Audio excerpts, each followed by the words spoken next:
Out front next, the breaking news live by the Strait of Hormuz. New blasts just heard in Tehran, even as President Trump right now is claiming that there's a ceasefire. It came just moments after Iran threatened more attacks. Also breaking this hour, the FBI warning tonight of retaliation on U.S. soil and potential attacks on Americans. This according to breaking details from the New York Times. And Iran's supreme leader, who is said to be hiding in a secure bunker as I speak, firing back at the president who's talking about regime change in Iran. Let's go out front. And good evening. I'm Erin Burnette, and we are following the breaking news on this special edition of Out Front. New blasts in Tehran as President Trump is claiming right now that there's a ceasefire between Iran and Israel. Major questions, though, remain at this hour. There are, of course, those explosions in Tehran heard by our crew. And just before Trump came out with his announcement on a social media post, Iran warned it's, quote, on the verge of intensifying its retaliatory strikes and that it had not received any ceasefire proposal. And there are fears those retaliatory strikes could target both American soil and American bases here across the Middle East, which is where I am tonight, at the western tip of the Strait of Hormuz. Now, Iran is, of course, just behind me tonight across the strait. Iran fired a barrage of short-range and medium-range ballistic missiles at the American military base in Qatar. The attack comes just 2 days after the U.S. struck 3 of Iran's nuclear sites. The explosions were seen and heard over Doha. Missiles streaking across the sky, people completely shocked. Video showing people scrambling for safety in a mall, running. Iran saying the number of missiles used in the attack was the same number of bombs that the U.S. used to strike Iran's nuclear facilities. And the threat very real tonight against Americans on U.S. soil as well as on those bases, because the FBI right now is warning that Iran or its supporters could target Americans on American soil. Sources telling CNN that the agency is now beefing up its teams to deal with the potential threat. The Department of Homeland Security also warning that Tehran may, quote, target U.S. government officials. And to give you a sense of just the scale of this, the U.S. Embassy in Sweden is now warning that Iran may be pressuring gangs to carry attacks out against Americans. There is also a fear that more American bases across the Middle East could come under fire. Right here where we're standing, this is an area home to a number of military bases, and 40 to 50,000 troops are stationed here. And as you can see, every one of those bases, all of them here, are capable of being hit by Iran's ballistic missiles. Fears of a second wave of strikes by Iran has the airspace here in the UAE. At one point today, they were closing parts of it. Major airlines diverting or canceling flights across the Middle East as those missiles came in. Here in the UAE, Air France has canceled flights to Dubai. United also pausing its service to Dubai here in the United Arab Emirates. And just look at this image from Flight Radar 24. Not a single plane flying above Israel or Iraq, the path of those missiles. And as I mentioned, here in the UAE, what separates where we're standing right now on the water is the Strait of Hormuz, one of the most important and strategic waterways in the world. And behind me, directly behind me, there are disputed islands, 3 of them, where Iran has built a major military presence. You can actually see on one of them, if you look at the satellite images, Iran has built a massive runway. There's not anything else there, but look at the scale of that runway. This strait could also soon find itself at the center of the conflict between Iran, Israel, and the U.S. That's what everyone desperately wants to avoid. About a quarter of the world's oil passes through the waters behind me. And as we speak, Iranian officials are debating whether to close it, whether to mine it, whether to close it, something that at its narrowest point is only 2 miles wide. And that has never been done. It has never been done. Now, to do such a thing, Tehran would likely plant a large number of mines in that narrow passageway, something that they did back in 1988 during the war with Iraq. A decision that ultimately rests with Iran's supreme leader, Ayatollah Khamenei.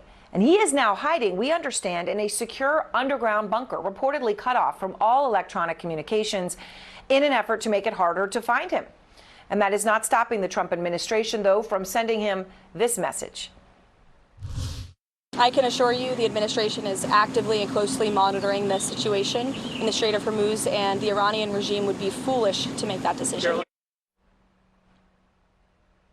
Jeff Zeleny begins our coverage. He is out front live outside the White House in Washington tonight. And Jeff, what are you learning about, we hear an explosion in Tehran, and then President Trump says there's a ceasefire, but we haven't heard from Iran or Israel. Erin, we have not, and that is a central question hanging over all of this deal. We do know that President Trump was out of sight the entire day here at the White House. We were told he was in meetings with Vice President Vance and others. They were working the phones throughout the Middle East region, but it is very much an open question here if President Trump is speaking for Iran. Of course, there have been a few back-channel communications. Steve Witkoff, his envoy, we're told, had been having some lower-level conversations throughout these strikes, but certainly not at a high level at all. So it is unclear. We should be very upfront about that. But the president is announcing this ceasefire, but it comes after really an extraordinary afternoon here, and there was a sense of de-escalation all day long, even as missiles were being fired at and raining on the El Udeid air base not far from where you are outside of Doha, where the president was just last month. The White House was very restrained in its comments, and the president actually thanked Iran for the heads up about this. So it did feel like a performatory strike, if you will. But the question is, are there more retaliations to come? But you get the sense that the president is trying to turn the page very quickly on this conflict. He's trying to close the book on the conflict. But the reality here is there are many, many, many questions. Let's go back to the original strike on Sunday. We still do not know the extent of the damage to the nuclear program. The president has repeatedly used the words obliterated. No one else is using those words. So that remains a question. What happened to the uranium? Vice President J.D. Vance on Fox a short time ago said it doesn't matter the location of it. Many people would beg to differ with that. So, Erin, even though the president is talking about a ceasefire, we will have to wait and see what Iran says, certainly, and Israel to a lesser degree. But you get the sense the president is doing this. He's scheduled to leave in the morning to go to the NATO summit, so he wants to be seen as a peacemaker here. The question is, will any of this hold, and has any of it been agreed to? Erin? Yeah, such a crucial question. And of course, 3 o'clock in the morning here. I want to go now to Tehran, where Fred Pleiken is the first Western journalist to enter Iran since this conflict began, joining us live now. Now, Fred, I guess I asked you what you're learning, but also literally, quite literally, what did you just hear? Hi there, Erin. Yeah, over the past, I would say 30 minutes, maybe 35 minutes, we did hear a series of very strong blasts, some of them to the south of us, some of them to the southwest of us. It was a series of what seemed to be pretty loud explosions taking place. This after the Israelis actually issued some evacuation orders for several districts that are also to the south of us. So those were Israeli airstrikes. It could also be that was something else, possibly air defenses, but it was definitely a series of very loud blasts. Throughout the course of the evening, Erin, though, we have also seen Iranian air defenses in action here over the eastern part of the city and over the western part of the city as well. Those blasts and bursts sort of in the night sky of that anti-aircraft fire going out apparently. Fire is concerned. We did hear from a senior Iranian official tonight saying that the Iranians had heard nothing about a ceasefire proposal, that at this point in time that they don't think that they need a ceasefire proposal, also that they are gearing up for an even stronger response because they feel that right now their assets and their space is still being violated, of course, first and foremost by the Israelis. It was hours ago, Erin, that the Iranians announced that they had hit the Al Udeid air base. We were monitoring Iranian state media, and they were saying that 6 of the missiles that were fired at that base came through and hit their targets. Obviously, impossible for us to independently verify that. They call it a robust and successful response to aggression against their country. The supreme leader came out and said that Iran would not take any violations against its space. Against it. And certainly right now, Erin, the Iran saying that their retaliation is going to continue and that their retaliation, if anything, is going to become more intense. Of course, one of the things that we heard is that the Iranians believe that they are in a conflict both with Israel and the United States, feeling that Israel has dragged the United States into a conflict directly with Iran, Erin. All right, Fred Pleiken, thank you so much. Of course, the literal eyes and ears on the ground to hear those explosions. I want to go now to Barak Ravid, our political and global affairs analyst. Also joining us, of course, retired General Mark Kimmett, former Assistant Secretary of State. He oversaw policy here in the Middle East. And here with me in the UAE, along the Strait of Hormuz, Paula Juan-Cox, our correspondent, who knows this region better than anyone. Barak, I just want to start with you, though. I know you have some new reporting. What are you learning right now? Hi, Erin. What I'm learning is that this ceasefire has been mediated and, according to President Trump, also achieved through mediation of Qatar and the United States, two countries that have been in touch, close touch, before the U.S. entered this war. A day before this war started, there were meetings between U.S. and Qatari officials about the possibility of the U.S. joining this war. And those contacts continued all along the last 3 days and today, when after the Iranian attack on the El Udeid base, Iranian officials sent a message to the White House through the Qataris saying, we're done. This is our response. We're not going to do anything further. The White House sent a message back through the Qataris. We are not, if you're done, we are not going to retaliate, and we want to talk. We want to now get a deal. In the hours since then, there were talks between the US and Israel and Qatar and Iran to tie the final knots and agree on the final conditions of this ceasefire. All right, and obviously all very significant developments. Paula, of course, all happening, as Barak is laying out, over several hours. We have not yet heard from the Israelis or the Iranians. Literally what we are hearing actually is explosions in Tehran right now that Fred is reporting. So it's hard to tell exactly where this will go, but obviously from Barak's reporting, something that's been going on over these past hours. It is, though, 3 a.m.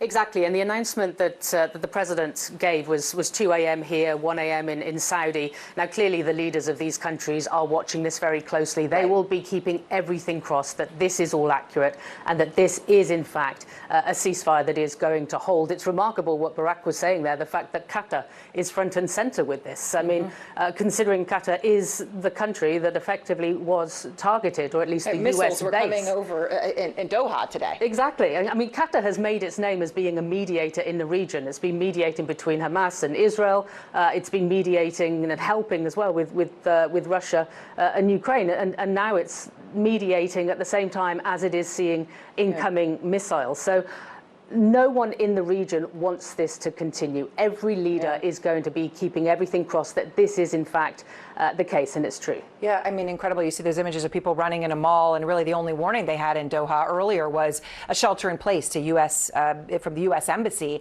but nothing from the Qatari government that we understand.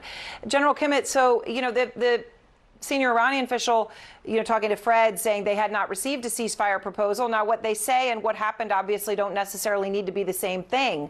What do you think happens from here, though, General? Well, I think the most important thing is to, number one, verify that the agreement is agreed to by both Israel and Iran. There's a timeline that has been set out, 12 hours. It stops at midnight tonight. The Iranians pull back for 12 hours, and then 12 hours after that, the Israelis pull back, at which point President Trump in his Truth Social said, we will declare peace and an end to what he is now calling the 12-day war. But we know how ceasefires work out. We know that ceasefires are somewhat porous. Let's hope that with Qatar and the United States, sort of as a guarantor of this ceasefire, that will get both sides working on this. Barak, it does come, and I understand rhetoric can be different than reality, but Iran is saying, what they're saying is they're going to intensify their attacks. What we're hearing from the FBI is a rise in threat level to Americans on American soil, as well as to U.S. bases, of retaliatory attacks. Yes, I mean, I think what we're going to see in the next few hours until this ceasefire comes into force is an increase of attacks by both sides. Each side will try and get its final achievements in this war. I believe the Iranians will try to launch as many missiles as possible. The Israelis will try to conduct as many strikes as possible. And when it comes to Iranian threats inside the U.S.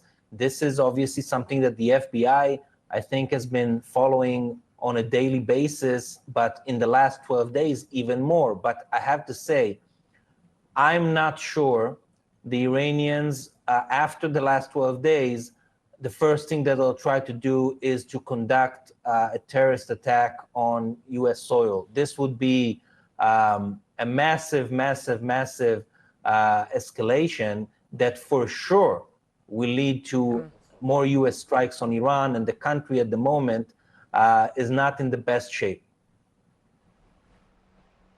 Well, Paul, also a ceasefire, of course, is not the end to conflict, right? A ceasefire is a ceasefire. And if as Barack lays this out, everybody's doing the most they can, then very much depends what each side succeeds in doing in the next hours, if this all pans out, as to whether it will actually happen.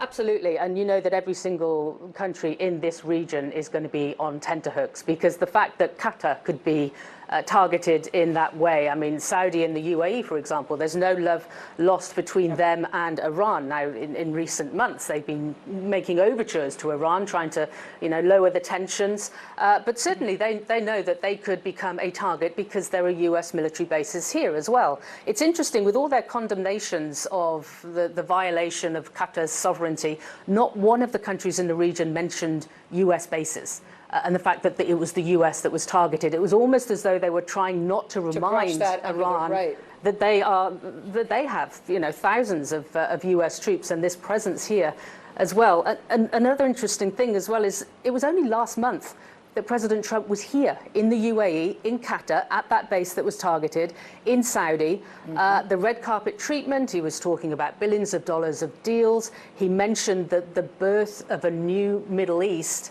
Yeah. And look where we are now. It's staggering how quickly it's happened. On the precipice of a world war, and there's so many fear. General Kimmett, when we look at the map of bases in the region, it's just worth considering, just near where we are, right? You've got up to 30,000 troops in the UAE and Bahrain and Qatar, more U.S. naval ships docked in the UAE than anywhere else outside the United States, right? I mean, this is a massive presence. I know you spend a lot of time at bases in the region. You were here just recently. What is your biggest fear for U.S. bases if this does escalate? Well, you've correctly identified two of the threats, terrorists and missiles. But I think we need to talk about the third threat, which are the Iranian-backed militias, primarily in Iraq, and in some other countries as well. But I'm not necessarily too concerned because all of the bases went into high force protection levels almost a week ago. And Erin, you know what that looks like. They're wearing their helmets. They're wearing their protective vests. They're not going out unless they need to. The last time we had a level like this was in 2020 when Soleimani was targeted, and the Iranians responded with ballistic missiles on Al-Assad base. Everybody was tucked in, everybody's in shelter, everybody was doing the right thing. However, there were some TBIs. So I think what you need to consider, the United States troops right now are somewhat like Israeli citizens. They know when to go into the bunkers. They know what the sirens are like. Most of them have been through this before, so hopefully they'll be safe. All right, General, thank you very much. Barack, Paula, thanks so much to all of you. Welcome back to this special edition of Out Front here on the Strait of Hormuz, and the breaking news as we are reporting here along the Strait of Hormuz. Iran is just across the water behind us, and at this hour, Iran is not yet confirming that it has agreed to what President Trump has just called a complete and total ceasefire between Israel and Iran. Israel at this hour is also publicly silent. Let's go straight to Jeremy Diamond. He's in Tel Aviv. So, Jeremy, what can you tell us? Well, still no word from the Israeli prime minister or his government about whether Israel has agreed to this ceasefire that President Trump says is set to go into effect beginning as soon as about 5 hours from now. We know that the Israeli prime minister was in a cabinet meeting this evening. Israeli media is reporting that ministers in the government has been told not to speak to the media as of now. So clearly something is afoot. The question is, whether indeed the Israeli government and whether the Iranian government have in fact agreed to this ceasefire, which President Trump has announced in quite dramatic fashion. What I can tell you is happening right now are intense airstrikes in Iran being carried out by the Israeli military. We know that the Israeli military in just the last couple of hours issued evacuation warnings for parts of Tehran, the capital city of Iran. We know that blasts have been heard by our team on the ground there in just the last hour or so. And so what is clear is that if this ceasefire is indeed to go into effect in a matter of hours, these next hours will indeed be very, very busy and potentially very deadly as well. You often see this in the hours before a ceasefire actually takes effect. Both sides ramping up their attacks, trying to strike at any final targets that they would like to take down before that ceasefire goes into effect. It's been about 16 hours since we saw the last barrage of Iranian ballistic missiles. In just the last hour or so, we know that there were 4 Iranian drones that were intercepted by the Israeli military, but no big barrages of those ballistic missiles. But I think you can expect, Erin, that if indeed this ceasefire becomes a reality in the later hours of today, then you will see at least another barrage of those ballistic missiles. And of course, the Israeli public very aware of that as well, and bracing for that possibility. Erin. All right, Jeremy, thank you very much. And of course, we don't know what will happen to U.S. interests as well in this, with those missiles launched at the U.S. base in Qatar hours ago. Out front now, Senator Chris Murphy of the Foreign Relations Committee. And Senator Murphy, so Trump says there's this complete and total ceasefire. We have, it seems to be, muzzling out of Israel, right? They're not talking, which would indicate, as Jeremy says, perhaps something. Explosions in Tehran, but neither side speaking. Is this ceasefire real? Oh, I have no idea. I mean, what we know is that Donald Trump doesn't tell the truth a lot, so you can't rely on Donald Trump's statements. And frankly, you can't rely on what Iran says either. Remember, Iran may agree that it's not going to launch direct attacks against Israel or the United States, but Iran traditionally exercises power, lethal power, through its proxies. Its proxies inside Lebanon, its proxies inside Iraq. And so this is still going to be a very dangerous moment. Let's hope that this is a ceasefire that is real. Let's hope that this is an end, at least temporarily, to the hostilities. But let's also understand that Iran has agreed to a lot of things over the years because of the way in which it uses these terrorist groups, which are spread out all across the region, that are very close to U.S. forces. Anything official out of Tehran probably isn't worth, much more than the paper that it's written on. Well, I mean, of course, you're also in the context of, we understand the Ayatollah is in a bunker because Netanyahu said he could take him out at any time, and Trump has talked about regime change. So does that mean that that's all over? Regime change is off the table? I mean, I'm only saying this in the context of some things are impossible to put back in the bottle. Sometimes when people show you who they are, they've shown you who they are. And it seems that we have passed such a moment, whether you're in a ceasefire or not. Yeah, I think that's right. And listen, we still have not gotten any damage assessments. We have a classified briefing in the Senate tomorrow afternoon where hopefully we'll get some questions answered. But, already you're seeing information that suggests, we did not deal a lethal blow to their nuclear program. They may still have as much as a half a ton of uranium enriched up to the 60% level, which is near what you need for a nuclear weapon. We may have just damaged Fordo. We may not have destroyed it. And so if that's the case, if their nuclear program is still basically intact, and now they know that, the only way the regime survives is by speeding towards that weapon, in the medium to long range, this might get worse for the United States, not better. So, we still don't even have all the facts to know how impactful this strike was, but it certainly is going to alter the calculus of the Iranian regime. Right, and of course the ceasefire is a pause to, I mean, we hear obviously leveled in the Ukraine war all the time, would be a pause to rebuild. But to your point about this enrichment, the Vice President, J.D. Vance, was just asked a few moments ago, and he deflected when he was asked the direct question, Senator, about whether the administration knows where Iran's highly enriched uranium is located, right? I mean, do they know they destroyed it? Do they even know where it is, right? Here's how he answered the question. I think that's actually not the question before us. The question before us is, can Iran enrich the uranium to a weapons-grade level? Our goal was to bury the uranium, and I do think the uranium is buried, but our goal was to eliminate the enrichment and eliminate their ability to convert that enriched fuel into a nuclear weapon. So, Senator, he very clearly did not say that he knew where the uranium was, which would mean that obviously that would flow from there to not know how much there was or its state. You know, do you think that we know what we need to know here?